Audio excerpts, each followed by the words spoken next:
Fala, Pard! Finalmente chegamos no sexto episódio da nossa aventura de Django e Zorro. No episódio anterior, Django e Zorro tocaram o terror no acampamento, né? Praticamente Zorro fez isso, né? Onde deixou os colonos todos motivados, estavam sendo explorados, massacrados e viram ali que um herói estava surgindo. E Django deu suporte nessa incursão, né? Num momento que, que Zorro precisava de ajuda para não ser pego no meio dessa movimentação toda. A história de hoje continua e nós vamos ver o que vai acontecer agora. Lembrando duas coisas. Primeiro, a nossa história é narrada. Se tu não quer escutar a narração, tira o áudio, beleza? E tudo bem, tranquilo, tu vai só ler a historinha normalmente, só não vai escutar o meu áudio.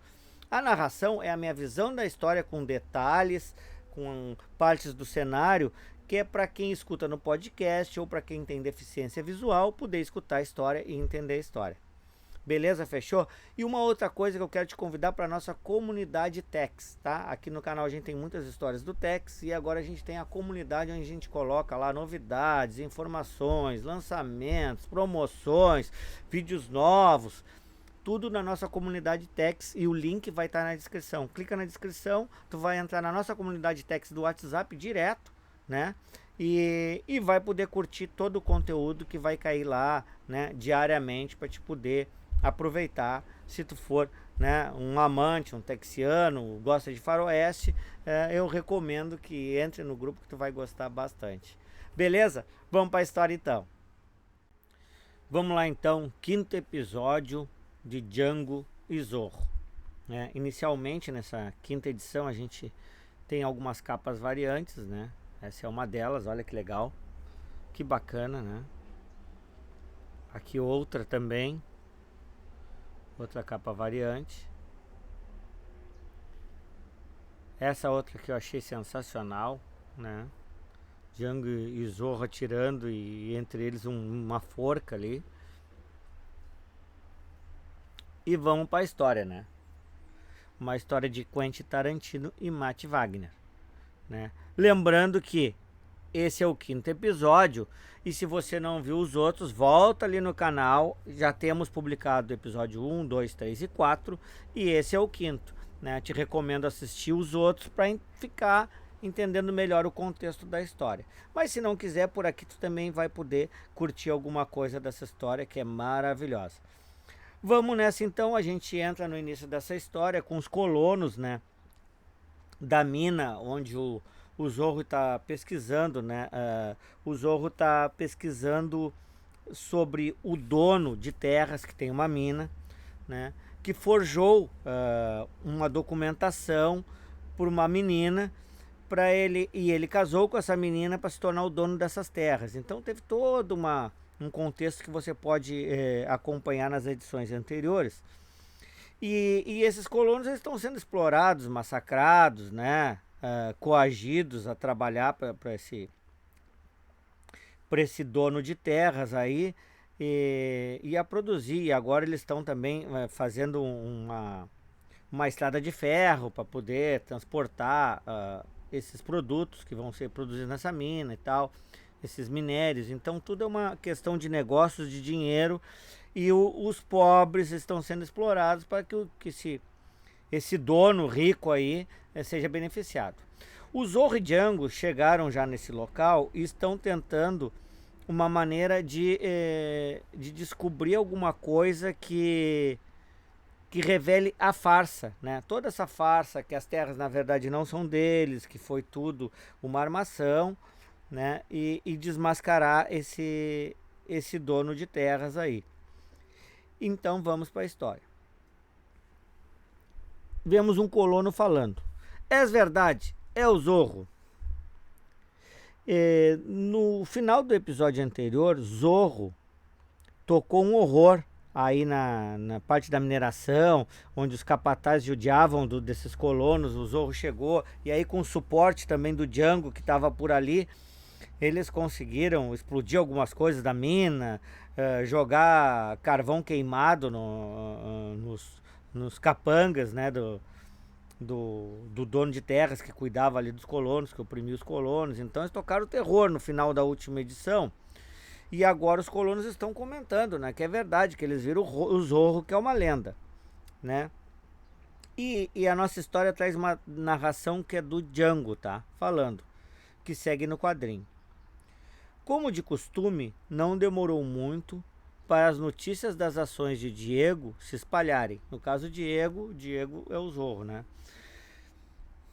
E aí segue o colono falando: estava aqui, fui eu Zorro, sim, eu lo vi. Quer dizer, estava aqui o Zorro, sim, eu vi. E nisso a gente volta a um outro diálogo, né? Entre ali os capatazes, né? Ai caramba, é só um hombre. Si, pero es eu Zorro. Quer dizer, o capataz disse para alguém ali que era só um homem, mas diz, não, é o Zorro. E as crianças, já motivadas com a questão que o Zorro apareceu nesse local, já estão brincando, né? Ô, vilanos, você não são um rival para o Zorro. E aparece também duas moças conversando. Dizem que ele tem 7 pés de altura. Eu Zorro? Que maravilha. E aí voltamos ali é o capataz do local falando, né? Sim, senhor. Foi uma bagunça. O filho da mãe agitou os idiotas como um ninho de vespas noite passada. E Django continua narrando, né? Meu irmão de leite sempre teve um gosto para drama. E por enfurecer todas as pessoas certas. E aí a história segue, né? Com alguém comentando. Levou a melhor parte da manhã e 2 idas até a minha bigorna para colocar esses bastardos na linha de volta ao trabalho. Mesmo agora, eles estão obstruindo com metade da velocidade, né? Na verdade, eu acho que ele quis dizer construindo com a metade da velocidade, arruinando o nosso itinerário. Quando ele, numa das edições anteriores, quando ele levava os colonos para Bigorna, é para fazer algum tipo de tortura, tá? Para coagir, para fazer eles trabalhar. Por isso que ele disse que ele teve que levar 2 para Bigorna, né? E aí o dono das terras diz: açoite os mais espirituosos, quer dizer, né, os mais incisivos para açoitar. Faça disso um exemplo. Se isso não funcionar, talvez enforcaremos 1 ou 2. Quer dizer, o cara é bandido mesmo. Mas eu não entendo quem ou o que é esse Zorro. Um tipo de bandido? E o capataz diz: não, na verdade é mais como um guerreiro da liberdade, uma lenda. Droga, eu nunca pensei que fosse real. Mas como as histórias de terror que os anciões da tribo costumavam contar, meu velho dizia ter visto ele uma vez. Mas uma coisa que você devia saber: tive que esmagar o dedo de um idiota antes dele confessar. Mas havia outro estranho no acampamento, naquela noite. O mesmo que estava aqui. Fora outro dia, protegendo aquele riquinho que você trouxe para ver o local, o negro. Então esse cara que ele fala que tá ali é o Django, que é o negro que tá acompanhando o Diego, né, o Dom Diego, que na verdade é o Zorro. E eles viram o Django nesse local aí e agora eles estão desconfiados que o Django tá envolvido com essa história do Zorro aí, que na verdade está mesmo, né? E aí segue o diálogo. Então, o guarda-costas de Dom Diego estava aqui. Qual o nome dele? Django, eu acho. Ele é, obviamente, o culpado. O tipo dele está sempre causando problemas. Foi o mesmo no Arizona. Selvagens africanos. Eles só servem para servidão forçada.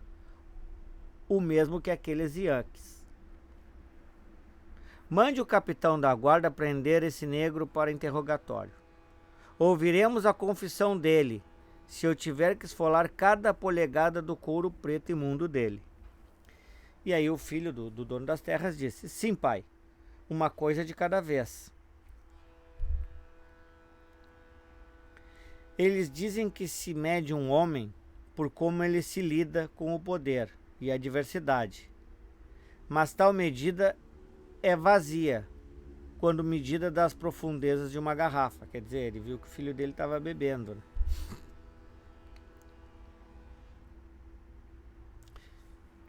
E segue a narração.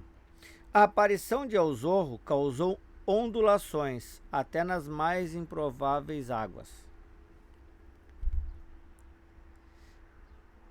E para onde você acha que está indo? Né? O mordomo da casa fala para o Django. E ele responde: ver como é essa porta da frente por dentro, né? Então ele quer ver como é a porta da frente por dentro. Tipo, deu uma tirada pro mordomo, né? Tipo, não te interessa, né? O que eu vou fazer? E aí o mordomo diz: absolutamente não. A entrada dos servos é pelos fundos. Esse acesso é só para nobres e outros visitantes distintos. E Django diz: ninguém aqui é servo. E o mordomo diz: você, com muita certeza é.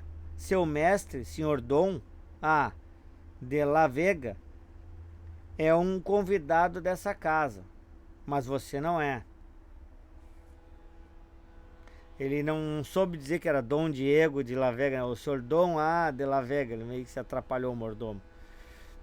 Não lembrava o nome. E Django diz: ele não é meu mestre, sou empregado, como seu guarda-costas, e vi soldados indo e vindo por essa porta. Então, veja, eu sou como um deles, agora sai do meu caminho, linguarudo. E deu um chega pra lá no cara. E o mordomo diz: que rude e impertinente. Quer dizer, tentou bloquear o Django, mas não conseguiu. E aí o Django bateu na porta e alguém diz: entre. Nisso ele olha e diz: opa, não pretendi interromper, né? Era o Zorro fazendo uma massagem, né? O Dom Diego. E ele responde: que tolice, querido Django. Bernardo só está me sujeitando à sua própria versão traiçoeira da massagem sueca. Ai, minha irmã, esses são meus músculos, não uma peça de couro, né? Então ele falou pro Bernardo ali que tá fazendo massagem nele. E ele segue: meu amigo, esses ossos velhos não são tão jovens como costumavam ser. E Django diz: verdade, então você precisa de um descanso, talvez de um pouco mais de exercício. Eu vim dos estábulos, aquele seu cavalo preto. Qual o nome dele? Ciclone? Ele está um pouco chamuscado ao redor dos cascos dele. Tudo indicando que você esteve me enganando. Se você é quem eu acho que é. Você definitivamente não precisa de guarda-costas. Quer dizer, o Django, nesse momento, ele veio dizer pro Dom Diego que ele descobriu que o Dom Diego era o Zorro, porque até então o Dom Diego não tinha dito pro Django que era o Zorro. Ele viu o Zorro e tal, mas agora ele já estava meio que desconfiado, mas agora ele tem certeza. E aí o Dom Diego fala: mas de fato, eu preciso dos seus serviços. E a menos que eu esteja errado, eu já estou em débito pela sua intervenção no acampamento na noite passada, né? Na edição anterior, quando ele tocou o terror no acampamento, lá o Django deu um suporte pro Zorro também. E ele segue: afinal de contas, um cavaleiro idoso não pode tomar todas as forças montadas de um arquiduque. Quer dizer, ele tá dizendo que já tá velho e já não tem mais a mesma agilidade, né? De um cara novo. Precisa de alguém que ajude ele, de suporte. No caso, o Django, que é um cara mais novo e forte. Nosso condenável anfitrião comanda uma grande milícia e é soberano de todos os recursos no território do Arizona. Isso é, se a alegação legal para tal título for, como vocês dizem em inglês, legítima. Veja, meu querido Django, As coisas nem sempre são o que parecem. Quer dizer, o que eu falei ali no início, né? O Dom Diego que tá desconfiado que esse dono de terras aí é uma fraude, né? E nisso a nossa história vai para o passado, com o Django lembrando por que as coisas nem sempre são como parecem, né? Então ele começa a lembrar de uma história que ocorreu com ele no passado. Nem sempre são o que parecem. Sem chance mesmo. E aí ele fala, em Mênfis, você é louco. Ele está falando com alguém ali que está acompanhando ele. E essa pessoa diz, não, eu lhe garanto, falo muito sério, em homenagem à nossa mais adorável e lucrativa parceria, eu estou disposto a comprar para você um jantar no melhor restaurante, ali no coração de Mênfis, Tennessee. Acredito que se chama Halston's. E o Django responde, você está tentando nos matar. Nenhum restaurante branco vai me servir. E o companheiro do Django, né, diz, eu entendo sua credulidade, então proponho uma aposta. Se eu não conseguir dar a você, meu querido Django, um delicioso e suculento jantar no Hastings, então concordarei em pagar a você minha parte na nossa próxima, vamos dizer, 2 recompensas. Não, 3, para aumentar a dificuldade de tal empreendimento. Quer dizer, eles têm uma parceria aí de... Esse cara no passado ajudou o Django a procurar alguns foragidos, né? Para ajudar a lei, né? Como se fossem caçadores de recompensa. E aí ele disse que nas próximas 3 recompensas, ele vai dar tudo pro Django se ele não conseguir com que esse restaurante em Mênfis sirva a ele, que é um negro. E aí o Django fala, não, eu não preciso da sua parte, mas se eu vencer e se sairmos de lá vivos, eu quero que você me ensine como consegue fazer o Fritz fazer aquela coisa com a cabeça dele quando você diz o nome dele. E ele diz, feito. E para minha parte, a visão do assombro na sua face será recompensa o suficiente. Eu acredito que o Fritz seja o cavalo dele que faz alguma coisa quando ele diz o nome dele, tá? Foi isso que ele quis dizer. E o Django segue pensando no passado ainda nessa questão aí de ir nesse restaurante, né? E ele diz, então vamos fazer a nossa viagem. Aí ele, quando volta a nossa imagem já no Halston's restaurante, né? As pessoas saindo lá de dentro às pressas, reclamando, né? Indignadas com alguma coisa lá dentro. E lá dentro se vê um diálogo do garçom, né? Dizendo, não, claro que não recebi eles, Ed. Eles só adentraram e escolheram uma mesa. O lugar esvaziou em 10 minutos. E aí o tal de Ed, que é o dono do local, disse, nós cuidaremos disso. Então quer dizer que eles entraram nesse restaurante, as pessoas, né, naquela época do racismo, saíram porta fora porque tinha um negro no restaurante que entrou para ser servido. E aí o companheiro do Django disse, garçom, serviço por favor, para 2 viajantes cansados que desejam banquetear com seu mais saboroso menu. Soubemos que não há melhor fornecedor de bife com corte de primeira do que o famoso Halston's de Mênfis. E aí o dono, né, do local, o tal do Ed, diz, vocês aí, seus loucos, não sei que tipo de jogo estão jogando, mas pegue o seu negro daqui e vá embora. E aí o companheiro do Django respondeu, Vanderbar, você é, eu presumo, o senhor Edwin Aldous Harrison, o atual proprietário desse fino estabelecimento. E o cara segue falando, né, o tal do Ed esse. Eu lhe aviso, senhor, eu chamarei o xerife, se não sair. E uma senhora que está do lado dele, que deve ser a esposa do dono do restaurante, diz, e seja rápido com isso. antes que esse aí coalhe o leite com seu fedor de negro. Quer dizer, mais racista ainda a mulher, né? E aí o companheiro do Django se levanta e se apresenta. Ora, ora, não há necessidade para tal rancor, pessoal. A menos que eu esteja errado, você recentemente ganhou a escritura desse restaurante do antigo proprietário em um jogo de cartas, de altas apostas. O resultado que nunca foi contestado. E ele seguiu.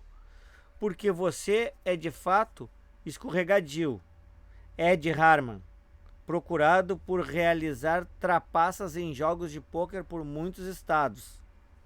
E você deve ser a esposa dele e cúmplice, Delta Sui McTavish, também procurada por pequenos roubos entre os patrões desavisados do seu marido. Vocês notaram que isso é um mandato para suas prisões, assinada pelo juiz Allen Loudermilk, de Austin, Texas? Quer dizer, então ele mostrou ali a foto do cara como procurado, né, do dono do hotel e tal, e guardou sutilmente, e seguiu falando. Agora, infelizmente, já que trapaça nas cartas e furto de bolsos não são ofensas para a forca, a recompensa pela sua captura só exige que sejam entregues vivos. E vendo como eu não desejo arrastar os corpos de vocês por todo o caminho até o Texas, eu convenientemente esquecerei seus atuais estados de fora da lei em troca de 2 porções de filé para jantar com todos os acompanhamentos. E uma garrafa de vinho para completar a refeição. Eu devo achar que um Bordeaux maduro de safra decente seria ótimo. Quer dizer, ele pegou, mostrou para os caras que queriam correr eles dali, que eles eram fora da lei, que eles tinham trapaceado, que eles eram procurados, mostrou para eles até a foto dele como procurado, mostrou a documentação e disse, cara, ou tu vai nos servir ou vocês vão pra cadeia. Tipo, deixa assim, vocês estavam cheios de arrogância, né? Bancando cidadão de bem, né? E aí estavam todos enredados. 2 trapaceiros ali tomaram uma invertida. E aí a gente volta o Django falando, né? Já sentados, os 2 comendo no banquete, Django diz, eu tô ferrado. E o amigo dele diz, e aí está a recompensa que eu mais esperava. Veja, meu querido Django, as coisas nem sempre são o que parecem. Quer dizer, as coisas nem sempre são o que parecem, né? Os donos do restaurante, tal e coisa, racista, querendo correr o negro por causa dos outros clientes, né? E aí o cara tinha uma carta na manga que provava que eles eram os trapaceiros, vigaristas, trapaceiros de jogo de carta, ganharam aquele restaurante trapaceando no jogo de carta de alta aposta. A mulher do cara também era trapaceira, batedora de carteira e tal e coisa, e encobria as trapaças do marido, então eram 2 procurados. Então, às vezes a gente olha, né, os donos do restaurante, nem sempre as coisas são como parece, né? Essa é a lição. E voltamos de novo ao presente, né, que no momento que o Dom Diego diz as coisas não são como parece, o Django pensou toda essa história do restaurante, passou na cabeça dele, que foi um fato que aconteceu nele no passado. E agora a gente volta de novo para a conversa dele com Dom Diego, com o Zorro, já se vestindo depois da massagem. E Dom Diego diz, a alegação de Langdon para o seu título é baseado no legado de sua esposa. Uma garantia supostamente feita pelo pai dela, uns 15 anos atrás. Quando ele chegou aqui para fazer sua reivindicação, ele aparentemente apresentou uma grande quantidade de documentos da Europa para apoiar a linhagem e o direito de nascença da esposa dele. Isso aconteceu lá no primeiro episódio, quando ele preparou toda essa documentação falsa. Ele chegou aí para um mosteiro onde existia registros de imóveis e tal, né, e aprontou lá para poder falsificar e registrar coisas no nome da menina, para depois casar com a menina e se tornar o dono das terras. E o Zorro segue falando, né? Tudo originário de um país umas 5.000 milhas distante daqui. E tudo realmente impossível de identificar. Mas o que realmente selou o acordo foi o seu conhecimento da localização do que eles chamam agora de Rocha Córdoba. E o Django diz: o que é isso? E o Zorro diz: é uma grande formação rochosa no deserto que carrega uma inscrição proclamando que essas terras, sendo a previsão do pai tragicamente doente da duquesa, supostamente esculpida no dia do dote dele. Quer dizer, na verdade, o Langdon, né, que é o dono de terras, ele esculpiu isso lá no primeiro episódio, quando já estava armando toda essa questão para ficar com as terras, né? E Django diz: é. E Zorro responde: é. Vamos sair e ver essa rocha. E Django segue narrando, né? Por que Diego tinha confiado em Django, né? O Django estava ainda pensativo por que o Dom Diego tinha confiado no próprio Django, né?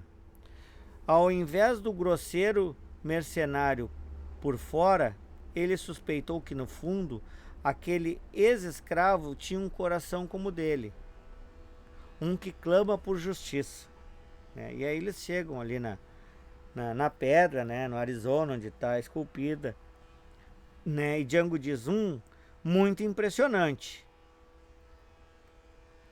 E o Dom Diego diz: sim, mas há problemas com a inscrição. A frase é informal demais para uma posição oficial, como se a língua nativa do responsável não fosse de fato hispânica. E Django diz: eu não sou expert em rochas talhadas. Você não acha que esses entalhes estariam um pouco mais desgastados pelo clima depois de 15 anos e tudo mais? Mas essa coisa não foi talhada ontem, ou mesmo ano passado. O que significa que, se ele é uma fraude, esse arquiduque planejou isso por muito tempo. Digo, quanto tempo você acha que levaria para armar isso, né? Então o Django também já sacou que é uma coisa que foi armada de muitos anos atrás, né? Foi bem planejada para tomar essas terras. E já voltando, o Zorro responde ele, né? Eu diria que levaria anos. Pense em todos os documentos falsos que tinha que reunir. E estou certo que o esquema inclui documentos não oficiais na própria Espanha. Nunca subestime um oponente, amigo. O coração humano é profundo e potencialmente sombrio, mesmo o dos decentes. Mas a mente focada na malícia do ganho pessoal pode ser milhares de vezes pior. Quer dizer, né? Cara mal intencionado pode ser pior ainda. Nisso, o condutor da carruagem ali dá um sinal, né, que tem alguma coisa à frente.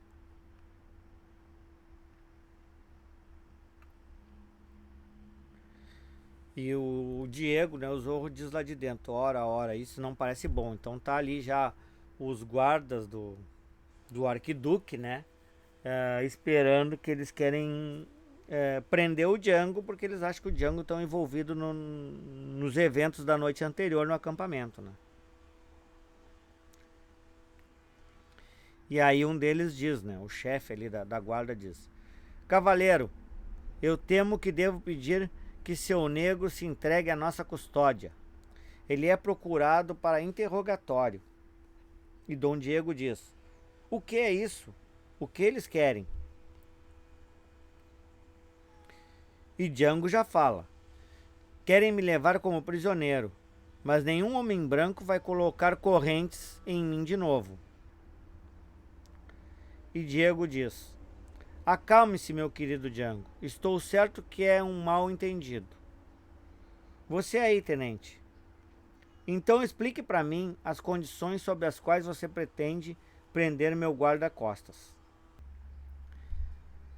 Mas nisso um dos guardas está distraído ali e nota que está chegando uma cobra nos pés dele, né?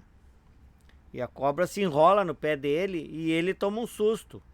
E grita, quando ele grita no susto, ele também dispara o gatilho ali, aperta o gatilho e dá um tiro. Esse tiro pega no ombro do Dom Diego, que diz,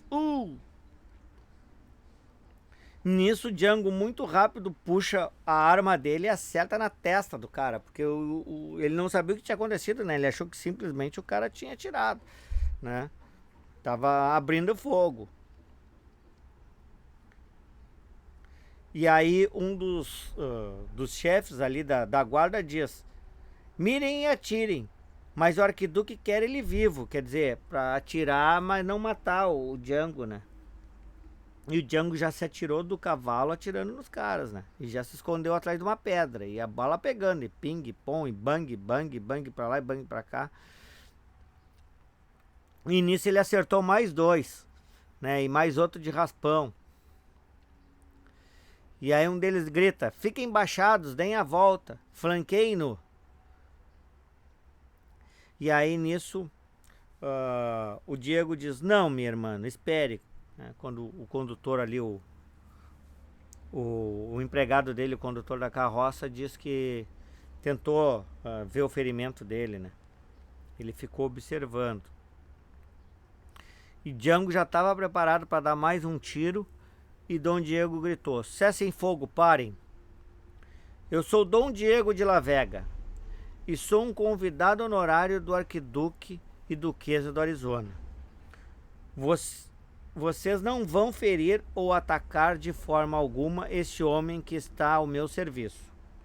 Tenente, eu não consigo imaginar que suas ordens incluir ferir fisicamente o sujeito cuja patronagem seu mestre deseja tanto, mas a incompetência do seu comando resultou em tal ato, e a morte resultante de alguns homens da sua própria tropa também. Agora, vocês nos escoltarão de volta ao palácio do Duque, onde eu resolverei essa questão com a sua excelência em pessoa. E aí, depois que deu a atrapalhada toda, morreu gente, e eles feriram o cara errado, eles concordaram, né? Muito bem, sim senhor, né? Deixou assim. Já lá na casa, né, do arquiduque, nos aposentos dele, eles estão conversando, né? Django e Zorro já estão num papo de novo. E um deles diz, sem chance mesmo. No caso, Django, né? Essa é a ideia mais louca que já ouvi. Além disso, o arquiduque está esperando para falar com você. E aí o Zorro diz, deixe ele esperar. Logo enviarei um pedido para que se encontre comigo no salão de cima, devido à minha condição fraca. O que nos dá a oportunidade perfeita para alguém entrar sorrateiramente no seu escritório privado e buscar qualquer maldita evidência que desminta sua alegação. No caso, a questão das terras lá, né, que ele fraudou tudo. E Django diz, você percebe que isso é exatamente do que estão me acusando? Se me apanhar, estou morto. E o Zorro diz, então não seja apanhado. Olha, pessoal, eu sei que preto é bonito, mas ele tá vestindo uma roupa preta do Zorro, né, o Django. E aí o Zorro fala, um escudo de invisibilidade perfeito para o propósito de excursões na noite. Meu amigo, você logo aprenderá o valor do subterfúgio. É uma identidade alternativa na busca de suas metas. Quer dizer, o Zorro já está vestindo Django com a roupa de Zorro, né?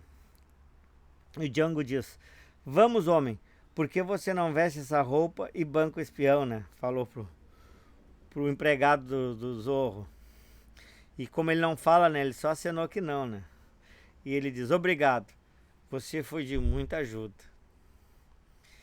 E o Dom Diego, né? O Zorro segue falando.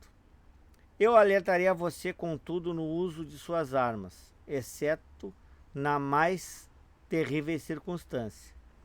O disparo desalentaria o complexo inteiro da sua presença. Quer dizer, se ele dá um tiro, né, todo mundo ia saber que ele ia estar ali, né, vendo os documentos do arquiduque. E aí o Zorro continua: e já que eu sei que você não é um espadachim, posso perguntar, como você é com chicote? E Django diz: sim, eu sei bem sobre chicotes. E aí foi lá e deu um laçaço numa cortina, né? Um laçaço só, ele cortou a cortina ao meio. E aí olhou a cortina cortada. E o Zorro diz: muito vigoroso de fato. Mas para esse propósito, você pode desejar aplicar uma aproximação um pouco mais sutil. E aí o Zorro foi lá e fez e apagou uma vela, apagou outra, apagou a terceira, né? Apagou as velas só com chicote, né? Sem muita violência, com sutileza. E Django diz: uau, você me ensina isso?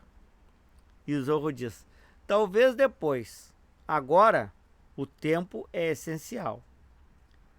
E Django diz: certo, acho que estou pronto. E o Zorro diz: ah, mas você esqueceu a parte mais importante do disfarce. E Django fala: o quê? Ah, não, qual é? E Zorro diz: meu querido Django, você é a única pessoa da sua pigmentação por muitas centenas de milhas. A máscara é essencial. Então, o Zorro ainda queria que ele colocasse a máscara. Em Django Fehmarn, Diego de la Vega talvez viu uma promessa do filho e herdeiro que nunca conheceu. Quer dizer, né, o Zorro viu em Django talvez ele como um filho, né? E com potencial. E aí o Zorro diz: salute, meu amigo. Você parece fantástico. E Django diz: é melhor isso funcionar, né? Django todo vestido de Zorro. Alguém que ecoava a sua própria coragem e convicção. Zorro cavalga novamente. Quer dizer, então o Zorro criou no Django um Zorro mais novo, né? Com potencial também para estar presente, né? Para a lenda estar presente naquele momento ali. E a nossa história termina aqui. Em breve teremos a 6ª parte dessa série, né? Foi uma história hoje sensacional, né? Uma parte boa, onde tivemos aquela lição ali, né? Que fala sobre o racismo, né? Como era o racismo na época do restaurante ali, né? E também essa questão da roupa do Zorro ser preta e ser ideal para as incursões à noite, onde ele não pode ser visto, com máscara todo de preto, né? Para andar na parte sombria da noite, é muito mais complicado de acharem ele realmente, né? E já tô ansioso para ver como vai ser o capítulo 6. E aí, Padre, gostou da história até aqui? Bom, em breve já vai sair o capítulo 6. Se tu não viu os capítulos anteriores, a gente já tem publicado aqui no canal. Parte 1, 2, 3 e 4. Essa que eu contei agora foi a parte 5. Em breve teremos a 6. E a conclusão, provavelmente na parte 7. Bom, te aguardo no próximo vídeo, né? Espero que tenha gostado. Deixa teus comentários o que achou dessa história, o que tá achando dessa série. Um grande abraço. Até nosso próximo vídeo. Valeu!